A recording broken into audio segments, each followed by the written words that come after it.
Este es el tercer episodio de una serie de 5 entrevistas sobre diseño y democracia. ¿Por qué quisimos hacer una serie sobre diseño y democracia?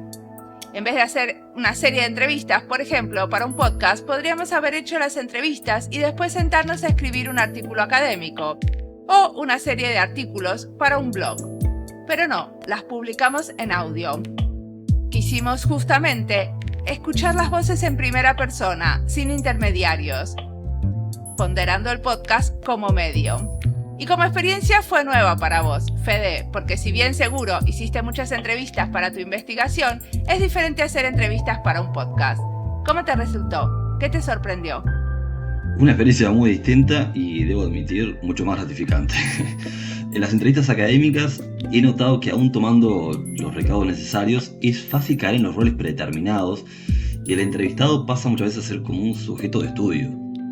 Creo que cuando eso sucede un poco se deshumaniza al otro. En cambio, acompañándote en esta serie, encuentro las entrevistas mucho más disfrutables y me siento menos atado a las preguntas que traíamos de antemano. De alguna manera es la conversación misma la que muchas veces guía la entrevista y eso creo que nos acerca a la otra persona. Ahora sí, vamos a la entrevista de hoy. Acá charlamos con Pablo Aragón, un investigador de la Fundación Wikipedia que sabe mucho sobre fenómenos sociales y políticos a través del análisis de datos de Internet. Él fue cofundador del Laboratorio de Innovación Democrática de Barcelona. Mi nombre es Mariana Salgado. Mi nombre es Federico Vaz. Esto es Diseño y Diáspora.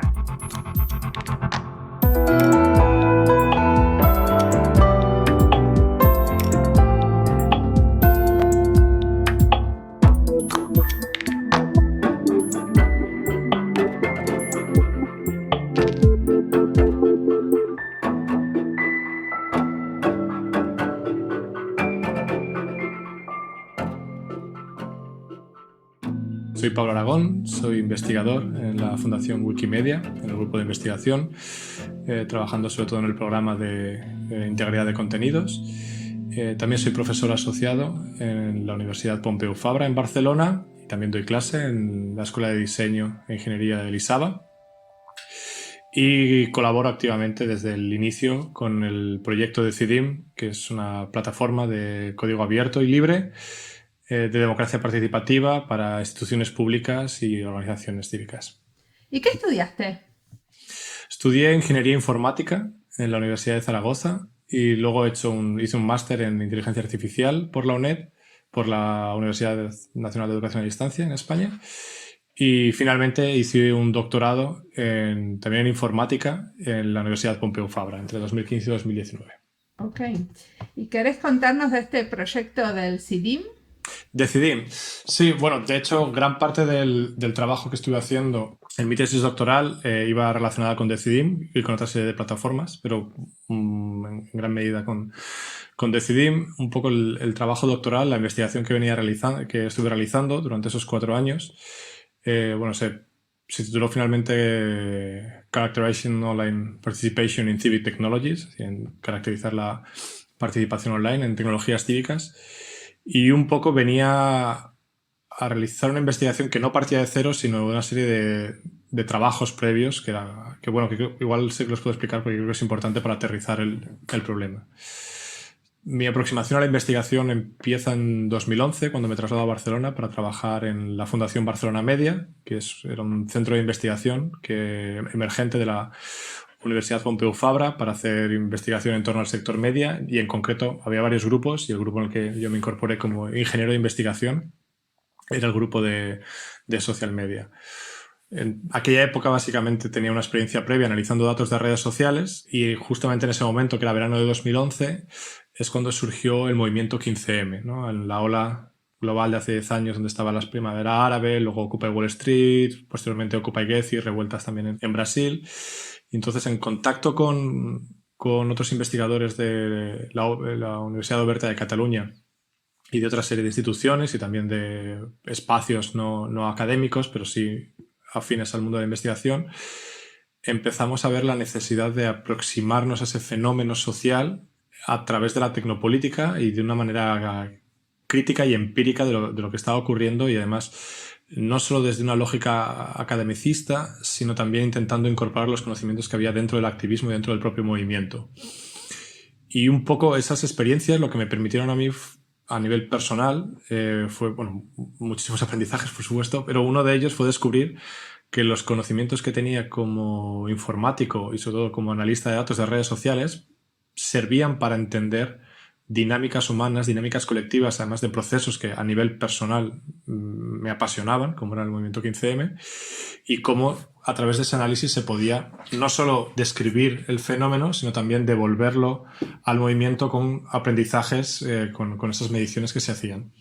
Y entonces ahí fue un poco pues ese trabajo que se hizo, se llamó Data Analysis 15M, que fue una red de investigadoras de diferentes disciplinas, diferentes instituciones, y publicamos un libro, que la primera versión que salió en 2013, luego con la edición final en 2015, con un prólogo de Manuel Castells, en el cual, bueno, pues analizamos todo ese fenómeno, y eso nos llevó a ser invitados a un proyecto europeo que se llama Decent, que era un proyecto que lo que venía era a generar una plataforma de participación ciudadana y de democracia participativa en Europa. Por varios motivos, al final no fue tanto como una plataforma, sino como un ecosistema de plataformas con diferentes casos de estudio. Estaba la conexión con las plataformas de Islandia, de Bedir Reykjavik, de la Revolución Islandesa, que la fundación de la Citizen Foundation. Perdóname, pero en Islandia, ¿no es que usaron Facebook porque no tenían una plataforma cuando hicieron la famosa reforma constitucional? Bueno, creo que utilizaron diferentes tipos de plataformas para la reforma constitucional, pero una que utilizaron para la construcción municipal en torno a... creo que tanto para la reforma constitucional como para luego diferentes iniciativas a nivel municipal en la ciudad de Reykjavik y luego en otra serie de ciudades, es una plataforma que se llama Bedir Reykjavik, de una fundación que es la Citizen Foundation, y que de hecho luego ha sido aplicada en el Estado español y en zonas de Cataluña fue utilizada en algunos momentos. Creo que también tuvieron algunas instancias por Serbia. Es código abierto y es software libre, por lo cual se utiliza en diferentes lugares. Otro en torno a Finlandia, con un proyecto que había con el Ministerio Abierto, en el cual, bueno, si se publicaban peticiones que llegaban a cierto número de firmas, pasaban a debatirse en el Parlamento. Y en España, el territorio español, un poco el objetivo era trabajar con el 15M y aprovechando lo que se está haciendo en Data Analysis 15M de análisis. Lo que ocurrió es que a mitad de proyecto hubo elecciones municipales en España en 2015, y entonces algunas de las personas, hackers o activistas con los que se está trabajando, se convirtieron en concejales o asesores de participación de los gobiernos del cambio que surgieron a raíz de esas candidaturas que emergían del movimiento 15M. Entonces, un poco el proyecto derivó en la parte del Estado español a analizar lo que se está produciendo en proyectos como Decidim y como Decide Madrid. Entonces ahí es un poco donde arranca todo este proyecto de doctorado. A ver, espera, hay un montón de cosas que te quiero ir preguntando. Una es que ustedes están como diseñando infraestructura digital, ¿no es cierto? Para que la gente pueda participar e influenciar en la sociedad. ¿Es así? Proyectos como Decidim, es decir, son proyectos de democracia participativa, que evidentemente el proyecto está basado en un software, pero no es simplemente un software. Es decir, hay una serie de prácticas que vienen asociadas. Es decir, es un software pero que tiene una licencia, que tiene un contrato social, que tiene una comunidad alrededor de ella. Es decir, que tiene una componente claramente y potencialmente tecnológica, pero tiene una visión tecnopolítica de la participación. Porque, de hecho, gran parte del diseño del software y sobre todo de los procesos de toma de decisiones y de gobernanza de esa tecnología están basadas en visiones políticas de la tecnología. ¿Y cuál es la visión política que tiene ese software? Vale, bueno, pues son muchas y de hecho son el resultado de mucha gente que ha ido contribuyendo es decir, yo voy a ir comentando algunas de ellas, pero esto evidentemente no son contribuciones personales, mucho menos, sino que son contribuciones de gente que ha ido trabajando a lo largo del proyecto, que aún sigue, y la comunidad que ha ido creciendo.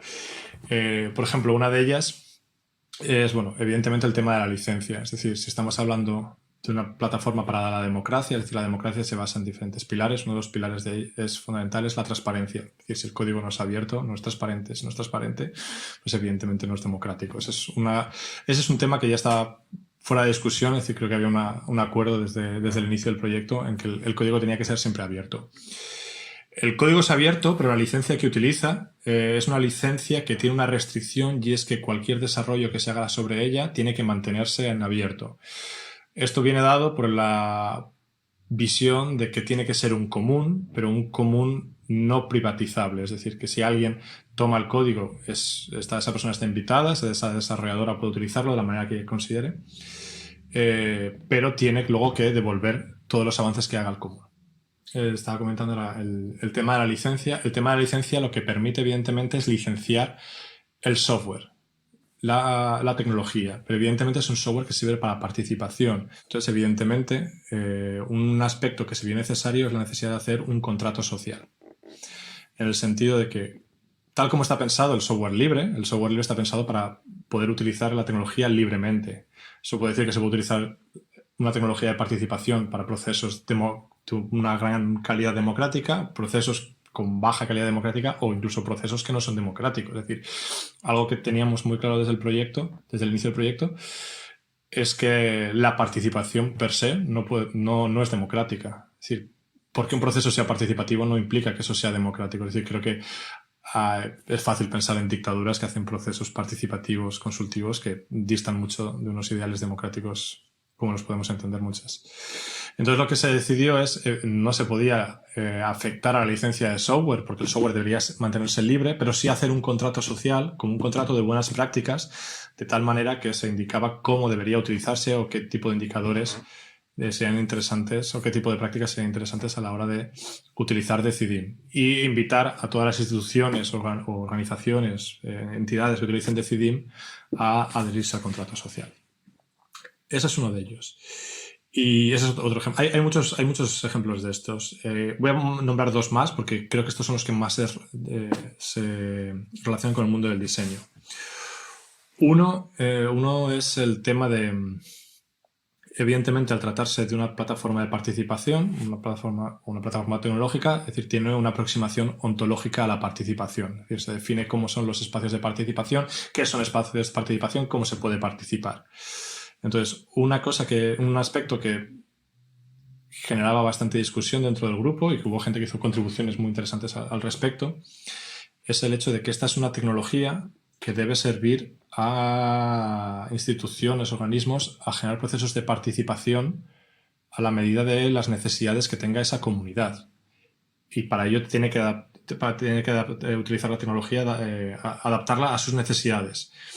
Y sin embargo nos encontramos que muchas veces la situación, tal como se ha diseñado la tecnología, es al contrario. Es decir, las instituciones, las organizaciones se ven obligadas a adaptarse a unos diseños de unas ontologías de participación que existen. Entonces, hubo un trabajo bastante fuerte de conceptualización por parte de muchas contribuidoras del equipo en pensar cómo hacerlo lo más flexible y bastante complejo, desde la riqueza a la complejidad, ese espacio. Entonces, como no solo definir una ontología clara de peticiones, presupuestos participativos, etcétera, sino pensar en una plataforma en la cual se pueden crear tantos espacios como haga falta, espacios que pueden ser temporales, como son procesos, o individuales o grupales, como son las asambleas. Hay otro tipo de espacios, pero estos son los más utilizados.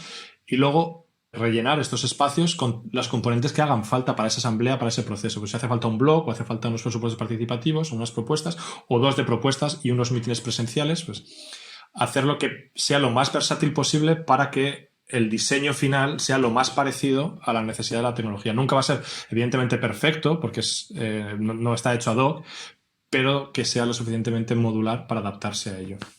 Ese es un aspecto. Mientras voy hablando se me ocurren más, pero ya por cerrar el último. Un aspecto fundamental es el hecho de la comunidad, que es la comunidad MetaDecidim. Entonces, generalmente, no me voy a decir algo que vosotras y además todas las oyentes creo que son conscientes, es decir, el diseño es político y el diseño, además de este tipo de tecnologías, muchas veces está condicionada por determinado grupo de personas que toman las decisiones de cómo es el diseño, que generalmente son personas con una serie de sesgos demográficos claros y además personas que muchas veces han representado condiciones de privilegio. Entonces, una de las ideas que tenía Decidim es, si esta va a ser una plataforma de participación democrática, se debería participar democráticamente como tiene que ser el diseño. Entonces, casi al inicio del proyecto, durante su primer año, se gestó y todavía existe a día de hoy la comunidad Meta Decidim, que lo que se reúne periódicamente para decidir cómo tiene que ser el diseño, la evolución del proyecto, tanto en funcionalidades como en otros aspectos, como puede ser la comunicación o la interfaz de usuarios, temas de experiencia de participante. Y entonces, no hacer solamente una tecnología que sea de participación, sino participar la tecnología. Eso, aprovecho ese puntapié entonces para hacerte una consulta, pero te saco de Decidim. Yendo a Decide Madrid, el proyecto también en el que estuviste trabajando. Sí. Por ahí se habla de creatividad y metáforas visuales. Y te quería preguntar en particular sobre cómo fue el proceso de diseño de la portada para la participación de Decide Madrid. Sé que está un poco descrita, digamos, en alguno de los reportes por ahí, pero para saber de tu experiencia directamente. Vale, bueno, ese es un tema que lo he trabajado además en mi tesis. No sé cómo fue gestada inicialmente, pero sí que he sido consciente de discusiones que se han ido produciendo y luego algunas que yo he ido participando. Es decir, la plataforma de Decide Madrid se lanza el 9 de septiembre de 2015. Inicialmente con la primera funcionalidad que existía, que eran los debates. Entonces, los debates, la portada de los debates inicialmente se ordenaba de manera cronológica.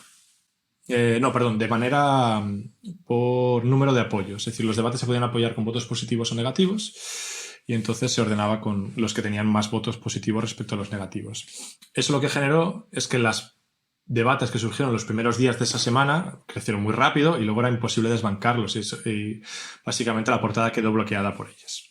A la semana siguiente, la segunda semana de vida de Decide Madrid, se lanzan ya las propuestas ciudadanas, que los debates eran meros debates entre la ciudadanía, pero las propuestas ya tenían un compromiso político que eran, podían recoger firmas de usuarias verificadas y si alcanzaban un número de firmas que en su momento era el 2% de la población de Madrid, mayor de 16 años, que era en torno a 50.000 usuarias más o menos, pasaba a siguiente fase para votación sí o no. Luego bajaron el umbral a 1%, pero bueno, 25.000 que también era bastante alto. Y cuando lanzaron propuestas, lo que hicieron fue cambiar ese modelo de no mostrar las más votadas porque si no se quedaban siempre las más en portadas, sino que utilizaron el sistema de ordenación que utiliza Reddit.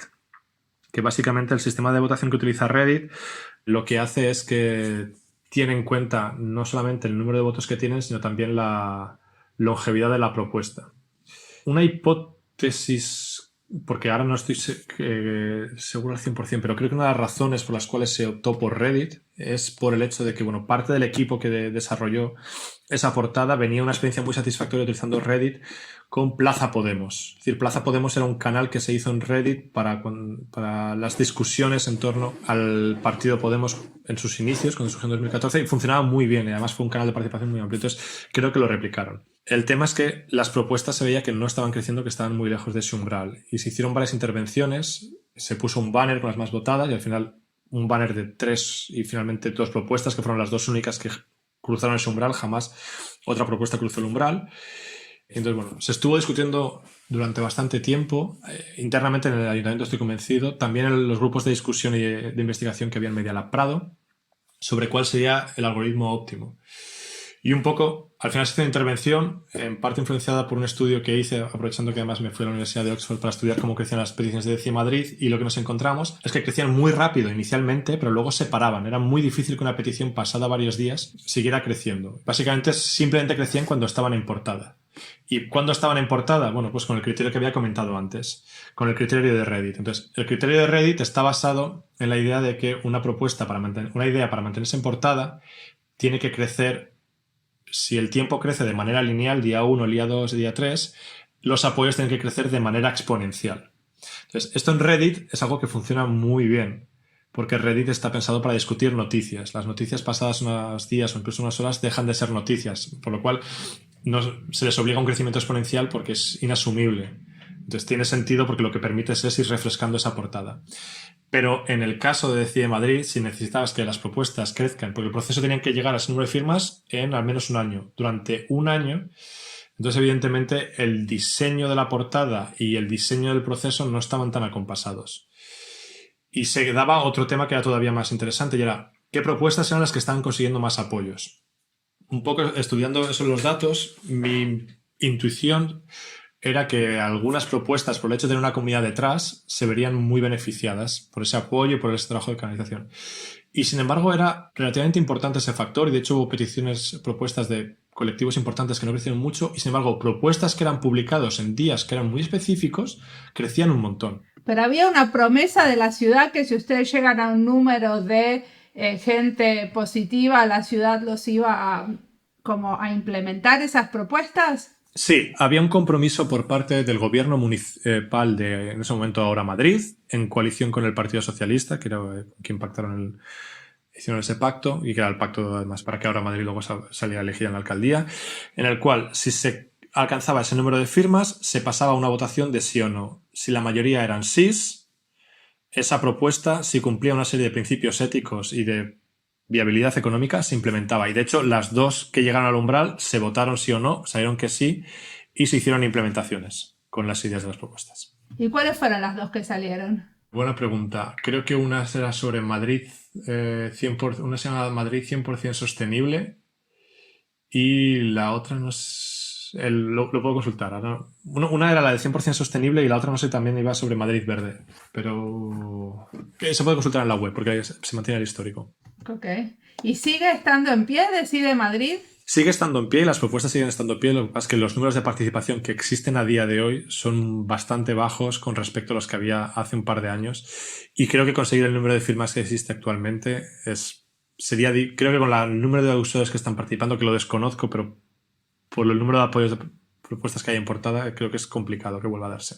Pero eso es como lo que pasa en Internet muchas veces, ¿no? Que cuando surgen las cosas es como un pico de atención y después es difícil como mantener eso como en el tapete. Claro, de hecho lo que iba a comentar un poco antes iba relacionado con lo que estás comentando, que es que las propuestas que tenían un número bastante alto, curiosamente eran propuestas que habían sido publicadas en días muy específicos y coincidía con días, por ejemplo, que había actividad en otros espacios de la plataforma. Y sobre todo presupuestos participativos. Cuando los días que se abrían y cerraban fases de presupuestos participativos, las propuestas que eran publicadas ese día tenían un número final de firmas muy alto. ¿Por qué? Bueno, mi interpretación es esos días llegaba mucha gente a la plataforma y se encontraban en portada esas peticiones, por lo cual esas peticiones no es que fueran especialmente buenas o atractivas, que seguro que algunas serían fantásticas, pero se veían beneficiadas por el hecho de una llamada de atención por otro proceso. Entonces, esto sí que era bastante novedoso porque hay como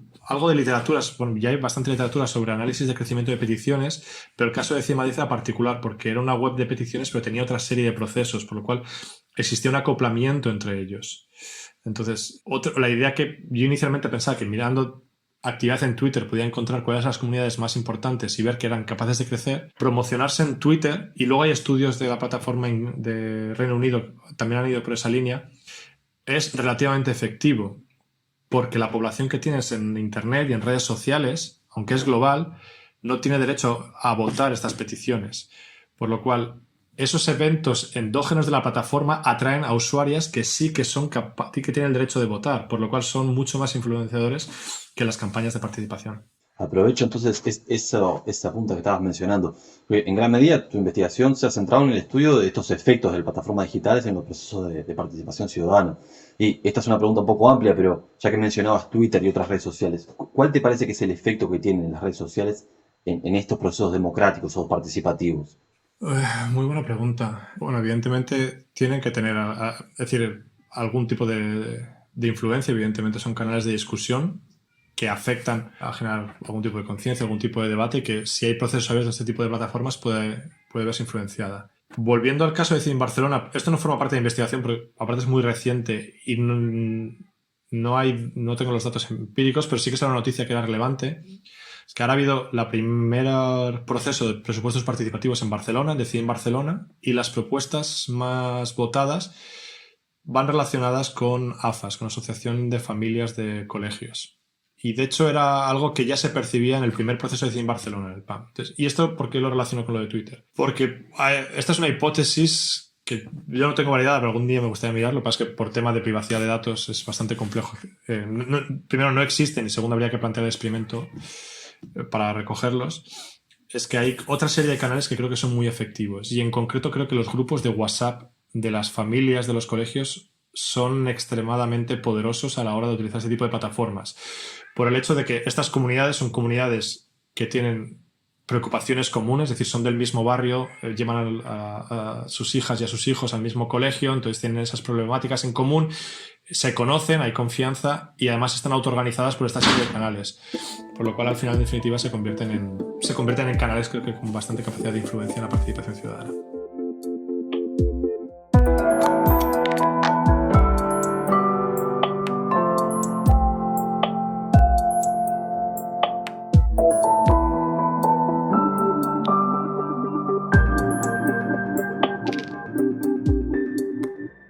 Esta es parte de varias otras listas que tenemos en Spotify, como Diseño y Gobierno, España y Diseño, Diseño y Política. Y en realidad, ahora tendremos que abrir la lista Diseño y Democracia. Obviamente que la hacemos, así que pueden tener acceso a toda la serie desde un solo enlace. La van a encontrar en Spotify. Che Fede, llegamos a la mitad de la serie. ¿A qué pregunta te parece que estas entrevistas responden? Para los que nos escuchan, que no hicieron investigación, les cuento que los investigadores siempre están pensando cuál es la pregunta de investigación, porque es fundamental en cada artículo tener claro qué es lo que uno está buscando y qué quiere responder. Sí, totalmente. Es cierto y me siento totalmente identificado con eso de tener la pregunta de investigación como guía del proceso. Algo con lo que atormento a mis estudiantes de maestría en general. Creo que para mí la pregunta sería: ¿cuáles son los posibles roles del diseño en la democracia, no? Pero concretamente, ¿qué estamos aprendiendo? En general creo que lo que aprendí, al menos hasta ahora, es que los aportes del diseño a la democracia son mucho más ricos y diversos de lo que yo imaginaba en un principio. Pero que a su vez quienes diseñan estos procesos, herramientas e infraestructuras, no son necesariamente diseñadores formados en escuela de diseño, sino personas que traen consigo y cultivan diferentes saberes y experiencias. Creo que, entendido así, me parece que el acto de diseñar pasa a ser una actividad mucho más transversal y casi que universalmente humana, si se quiere, ¿no?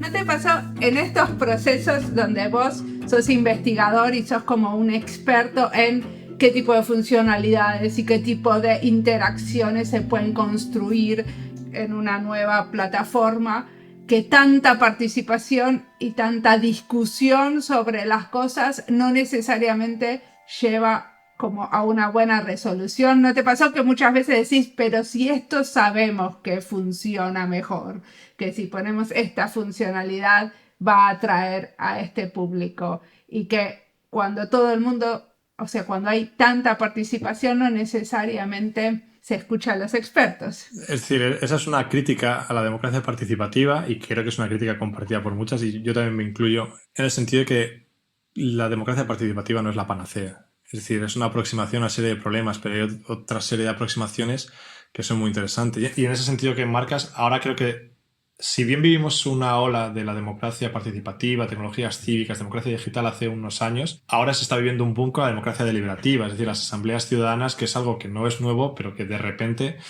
está tomando como muchísimo interés, porque precisamente viene a resolver problemas que tiene la democracia representativa institucionalizada, que se esperaba que fuera deliberativa, pero por lógicas partidistas, otra serie de lógicas nos están dando, pero también otras lógicas de la participativa, es decir, que por mucha participación puede que luego no se consigan los mejores acuerdos, las mejores ideas, ni que la gente, y otro tema que es esencial, ni que la gente que participe sea una muestra representativa del resto de la sociedad, sino que simplemente se está amplificando discursos que de por sí ya eran poderosos y se están legitimizando meramente por hacerlo participativo. Entonces, estoy de acuerdo con la crítica, y una de las lógicas que además he trabajado mucho desde Decidim es intentar entender la democracia como un híbrido, es decir, que hay diferentes tipos de problemáticas, hay diferentes tipos de soluciones, y creo que lo interesante muchas veces es plantear qué tipo de estrategia puede dar el resultado más interesante para resolver el problema, que a veces el problema no es simplemente el problema que nos hemos definido, sino también como comunidad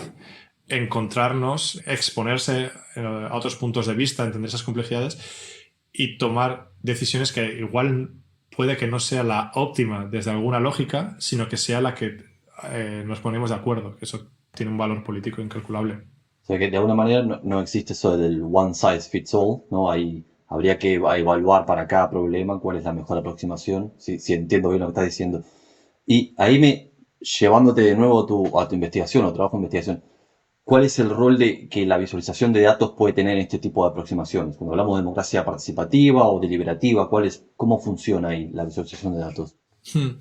Una pregunta, claro, una de las ventajas que tiene utilizar tecnología para hacer la participación es que permite generar datos que luego son más fáciles de ser analizados que en formas analógicas donde, por supuesto, también se están generando datos, pero que luego es mucho más difícil de estructurar y de explotar. Entonces, una de las utilidades que tiene precisamente la visualización de datos es encontrar patrones, formas de participación que, aunque estén, porque evidentemente son patrones, no son visibles o no son fáciles de percibir. Por ejemplo, en el caso de visualización de datos, uno de los temas que estuvimos trabajando en Decidim Barcelona, y esto formó parte de mi tesis, era los hilos de discusión que se generan las propuestas, ¿no? Entonces, uno de los objetivos que se tenía en su momento cuando se lanzó la primera versión de Decidim Barcelona y hubo un debate en torno a ello, que era la primera instancia de Decidim, era cómo hacer las discusiones de las propuestas. Y se vio como que había dos familias de diseños. Un diseño era utilizar pros y contras, y había plataformas que lo hacían además de manera muy explícita con columnas de pros y contras. Tú ponías un comentario que decía si está a favor o en contra, se podían votar y tenía era muy pragmático. Básicamente es, bueno, pues cuando la gente llegue podrá ver los pros y los contras y tomar la decisión en base a cuáles son los mejores argumentos y contraargumentos. Y veíamos mucho valor en ello. Y había otras plataformas que apostaban por un modelo de foro, de hilos, con comentarios, subcomentarios, etcétera, que también tenía ese interés porque generaba discusión entre las participantes y eso evidentemente tiene un valor. Y luego además si realmente la conversación es cívica y cumple unos principios de etiqueta, pues es relevante esa discusión. Entonces, finalmente en Decidim se hizo un enfoque híbrido que era mezclar las dos. Que es cualquier persona que ponía un comentario, y todavía existe esa funcionalidad, puede decir si ese comentario es a favor o en contra de la propuesta y se marca como rojo o verde. Pero luego pueden ser comentados como un foro con modelo de anidación. Entonces, aprovechando esa estructura, es una estructura de árbol que se puede modelar como un árbol y se puede analizar con ciencia de redes, que es un poco la disciplina donde yo venía cuando empecé a hacer investigación. Entonces, hay una aproximación a la deliberación de una politóloga, Sandra González Bailón, que lo que venía a decir es que la deliberación online, la deliberación en sí, hay dos condiciones para que se den deliberación. Hay muchas, pero hay dos de ellas, que es la argumentación y otra la representación. Entonces, si miramos la estructura del hilo, la argumentación se puede ver por la profundidad del hilo, es decir, cómo se están intercambiando mensajes dos personas, y la representación por la anchura, que viene a ver cuánta gente está participando. De tal manera que si se mira la complejidad del árbol, se puede tener una métrica cuantitativa aproximada de algún tipo de deliberación o de estructura deliberativa de la conversación. Entonces, aprovechando ese estudio, ese enfoque y esas métricas, lo aplicamos a Decidim Barcelona y lo que nos encontramos es que se podían marcar las comentarios como a favor, neutral o en contra. La mayoría eran a favor o neutral, es decir, en contra era solamente el 5%. La mayoría de la gente que participaba era para dar apoyo. Pero ese 5% eran las que generaban luego las cascadas más grandes, más profundas, más anchas y más complejas. Entonces, eso era relevante porque al final un objetivo que tenía la plataforma también era de exponer puntos de vista, pero también que la gente pudiera discutir y encontrarse. Y bueno, si el objetivo que se tenía era un poco fomentar un espacio no tan de mercado de propuestas donde la gente hace pros, contras, se vota y tal, sino también se enreda en conversaciones y se genera una discusión de ciudad, pues evidentemente era un enfoque deliberativo interesante. Aprovecho entonces para hacerte como subida a esa pregunta, algo que tiene que ver justamente con esto, con la idea del diseño, ¿no? De los diseñadores en términos de diseñar estos sistemas que nos habilitan a hacer algunas cosas o nos restringen de hacer alguna cosa. Y en la presentación de tu tesis de doctorado utilizas un meme que a mí me resultó muy gracioso, donde se muestran los distintos tipos de diseñadores y las áreas a las que son responsables, que comienza con los diseñadores de interfaces y termina con un tipo de diseñador que estaría encargado del arco moral del universo. Me pareció como muy gracioso. Más allá del chiste per se, ¿cuál te parece que es el rol de los diseñadores? Y ahora me refiero a diseñadores profesionales, pero a lo que es diseñable también. hasta dónde tenemos que diseñar estas plataformas o estos procesos, hasta dónde tenemos que curar cómo estos procesos se dan en lugar de dejarlos a un destino más orgánico, si es que existe tal cosa. Bueno, en primer lugar, claro, yo no soy diseñador, no tengo ningún tipo de conocimiento formal y prácticamente informal sobre el mundo del diseño, entonces me parecería muy inapropiado que tuviera que hacer recomendaciones sobre cómo las diseñadoras tendrían que enfocarse. Lo que sí que creo que es cierto es que en este tipo de plataformas, y en el caso de Cine lo vimos muy claro, las mejores ideas y sobre todo las experiencias que han sido más satisfactorias, ya no solo en cuanto a generar una funcionalidad que sea innovadora o generar un proceso de participación que haya generado mucho ruido, sino que realmente haya una satisfacción en la comunidad y además un impacto real y social de haberlo hecho, es cuando se han juntado personas con perfiles diversos. Entonces creo que es la parte que haría más interesante desde el rol de la diseñadora, pero también desde el rol, en mi caso, de como investigador o cualquier otra persona, es generar espacios donde se puedan combinar diferentes disciplinas, diferentes perfiles, experiencias vitales y de esa combinación intentar generar ideas que además sean sensibles a esas diferentes problemáticas y a esas diferentes áreas de experiencia. Y decime, una de las cosas que seguramente se les pasó por la cabeza es que por lo menos en diseño lo hacemos mucho, es eso de trabajar con un grupo vulnerable o un grupo marginado o un grupo específico que no es el que tiene más voz y el que siempre escuchamos. Entonces hacer algunos experimentos con ellos para después eso replicarlo y que el contenido sea más accesible o que las herramientas sean más accesibles. ¿Ustedes trabajaron con algún grupo específico? En la cuestión de participación, no del diseño, pero sí en la facilitación de lo diseñado, no, y también el diseño. Una funcionalidad que tenía Decidim que tiene desde sus orígenes son las citas presenciales. Es decir, otra serie de plataformas que estaban en el momento que nació Decidim Barcelona y que nos parecían que era incompleto es que no tenían un espacio de hibridación con lo presencial. Entonces, esto desde el equipo se vio que era una mala aproximación y que era necesario hacer algún tipo de diseño en torno a ello, y es cuando se generó ese módulo de citas, entendiendo que si se iba a lanzar una plataforma de participación no debería ser algo que reemplazara lo existente, ni siquiera un canal alternativo a lo existente, sino que debería hibridar con la comunidad participante que existía en Barcelona y con esos espacios. Entonces, diseñando ese módulo, y que es un módulo que existe desde el principio y que prácticamente se utiliza en todos los procesos a día de hoy, lo que se realizó es hacer eventos presenciales en aquel primer proceso en todos los barrios de Barcelona sobre diferentes temas y accediendo a espacios como mercados, plazas, centros cívicos, de tal manera que se trabajaba con comunidades que de otra manera difícilmente habrían accedido a la plataforma digital. ¿Qué quiere decir esto de las citas presenciales? En un proceso de participación, en unas asambleas, se pueden crear tantos componentes y un componente es citas presenciales. Entonces, básicamente es un mapa donde hay una serie de puntos que se pueden ir creando, depende de cómo esté la administración, en el cual pues es una cita donde se produce un evento y además se puedes clicar y tienes un espacio donde además esa cita, ese evento tiene un título, una descripción, se pueden subir los materiales que salen al PDF, las participantes, hora y fecha. Hay comentarios para trabajar antes, durante y después del evento. Y si es un proceso que tiene propuestas, se pueden vincular ese evento con unas propuestas determinadas. Que eso fue clave, bueno, desde entonces, pero en el primer proceso del PAM en Barcelona, porque permitió ver qué propuestas habían emergido de eventos y de qué eventos eran o se habían discutido esos eventos, y lo que permite un poco es hacer una trazabilidad de dónde está surgiendo, dónde se están discutiendo las diferentes ideas en lo presencial. Posiblemente un espacio de diseño pensado precisamente en espacios vulnerables a entornos que son pensados desde lo digital, pero que aspiran a ir mucho más allá de lo digital. Como para motivar que también haya una participación analógica, digamos, que gente más grande o gente más chica que no va a participar usando herramientas digitales también pueda ser parte del proceso. Claro, pero es que además esa participación analógica ya existe. Es decir, realmente el reto es conectarlas, porque es entender que existe y que no se debe obviar. ¿Cómo te imaginas evolucionando Decidim? ¿Cuál sería el próximo paso a que se aspira?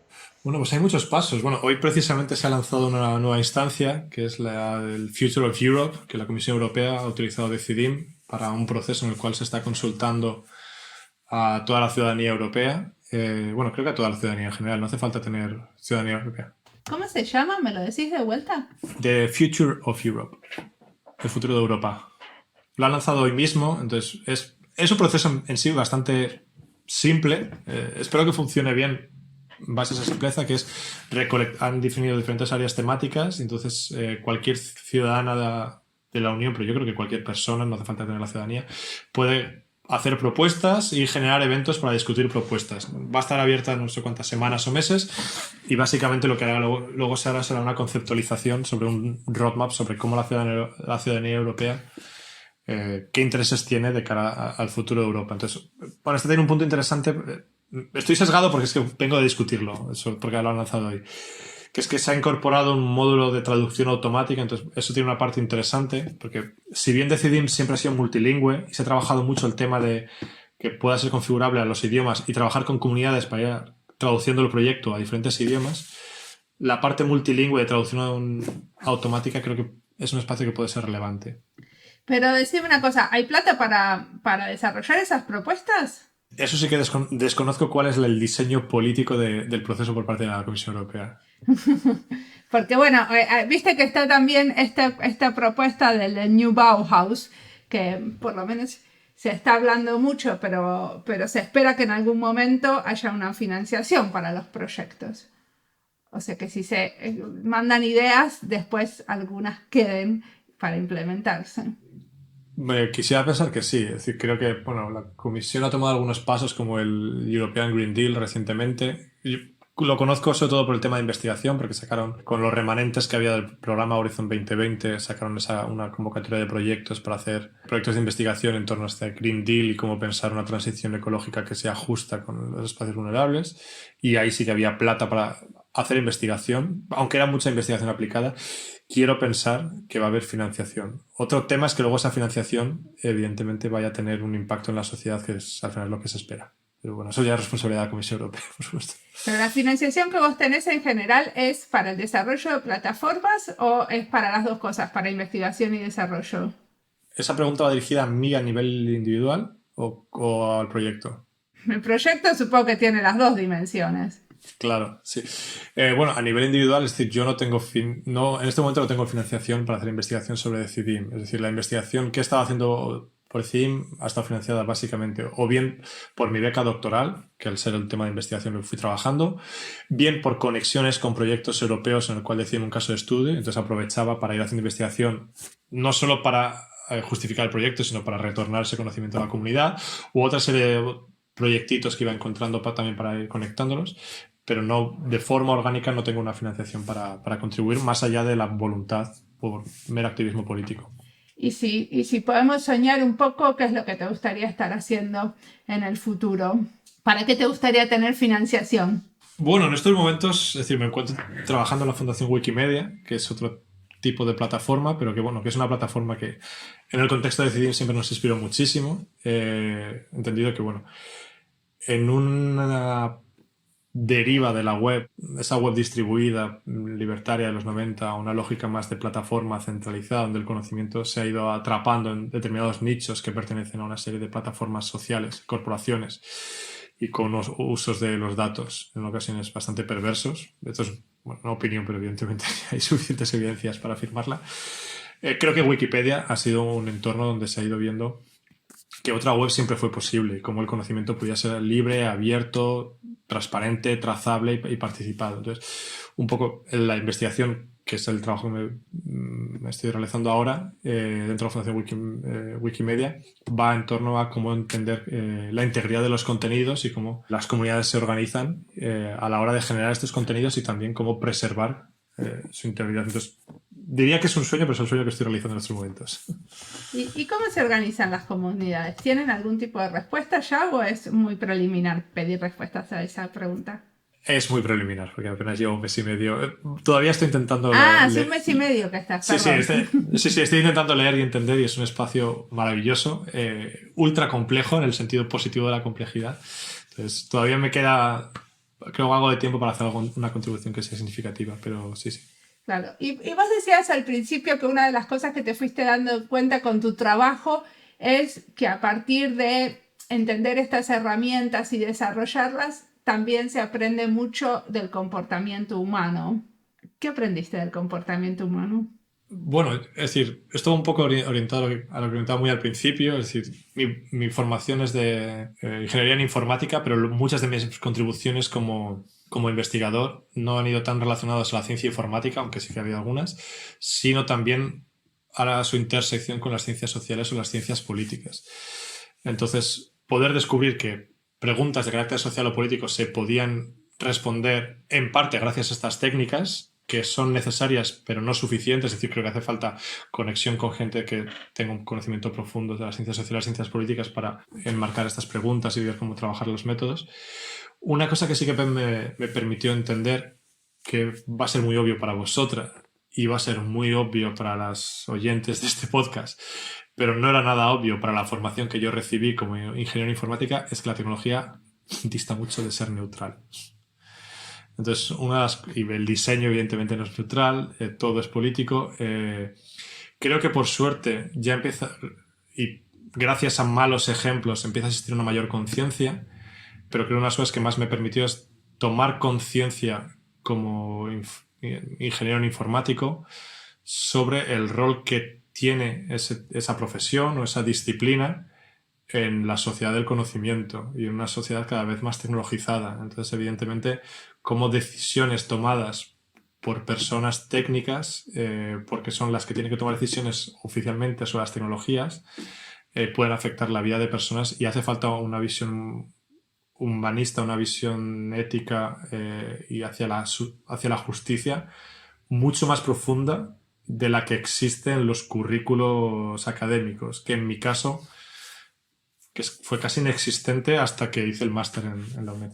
Desde tu disciplina necesitan una visión más humanista. Bueno, creo que entre disciplinas en general creo que estaría bueno que hubiera más conexiones, dado que nos vamos a encontrar y tenemos que encontrarnos porque formamos parte de la misma sociedad. Entiendo que los programas académicos, universitarios, pero también fuera de las universidades, tienen que focalizarse en los contenidos propios de la materia, pero creo que es importante ver cómo se relacionan con otras disciplinas y además una aproximación ética a las mismas. Entonces, sí, es importante. Sí. Bueno, también haciendo trabajos desde la universidad que sean con otros, ¿no? Como muy pocas veces hacemos esas cosas.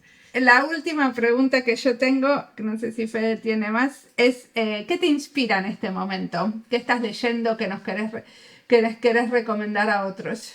Muy bueno.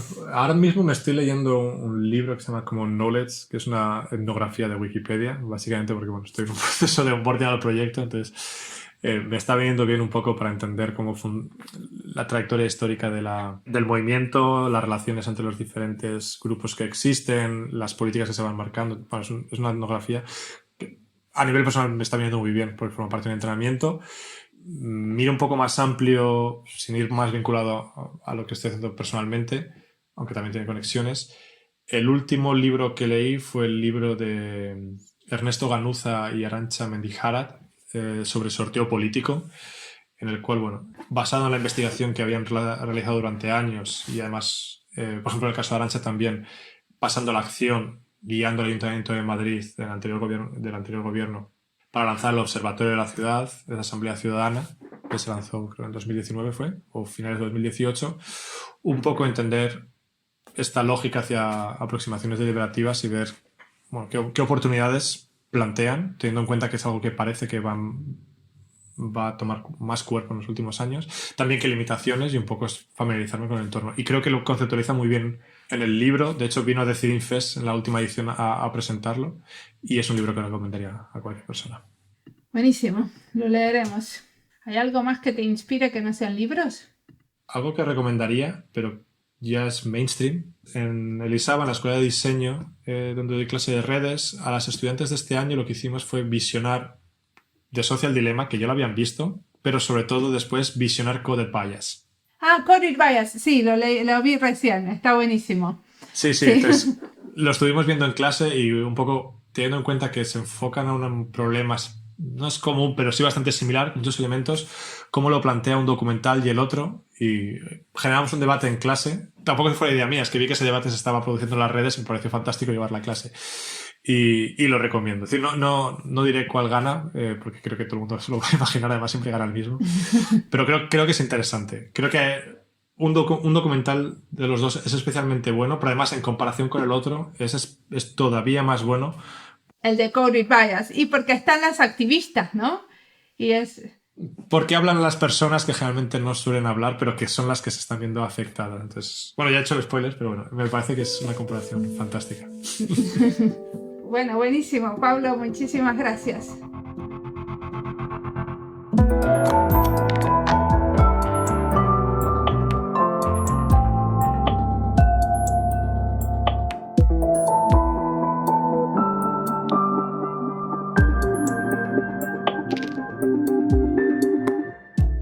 Hoy Pablo nos explicó, creo yo muy claramente, cómo las decisiones de diseño pueden afectar de forma sustantiva los resultados y el producto de un sistema. En su ejemplo sobre el diseño de la portada para la participación de Decide Madrid, creo que nos deja muy claro cómo algo tan elemental como el orden de lo que se muestra o no a una usuaria o usuario impactará en su comportamiento y en sus interacciones con ese sistema.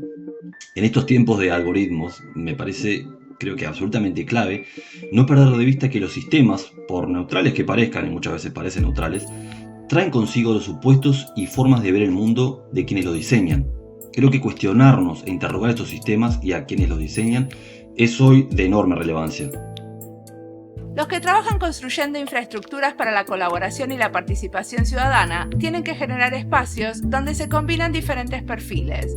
No podemos pensar en estas herramientas o espacios en función de un solo tipo de ciudadano, y mucho de esto tiene que ver con accesibilidad y pensar la diversidad de una manera amplia. ¿Para quién diseñamos? ¿A quién estamos excluyendo sin querer o queriendo? Siempre volvemos a esas preguntas que son claves, que nos aburren porque se repiten constantemente, pero a la vez no dejan de preocuparnos. Diseñar con cuidado es justamente esto, no olvidarnos de las preguntas fundamentales, esas que se repiten en diferentes proyectos y contextos, esas que no tienen recetas para responder, sino que es una cuestión de poner atención, actitud y delicadeza en el hacer conjunto. En este caso, en este hacer herramientas para la construcción de democracias participativas. Como siempre, la música del podcast es de Antonio Zimmerman. El diseño de sonido es de Julián Pereira. Este podcast está publicado con licencias creativas común con atribuciones. Esto fue Diseño y Diáspora. Pueden seguirnos en nuestras redes sociales en YouTube, Instagram y Twitter o visitar nuestra página web diseñoydiaspora.org. No olviden recomendarnos. Nos escuchamos en la próxima.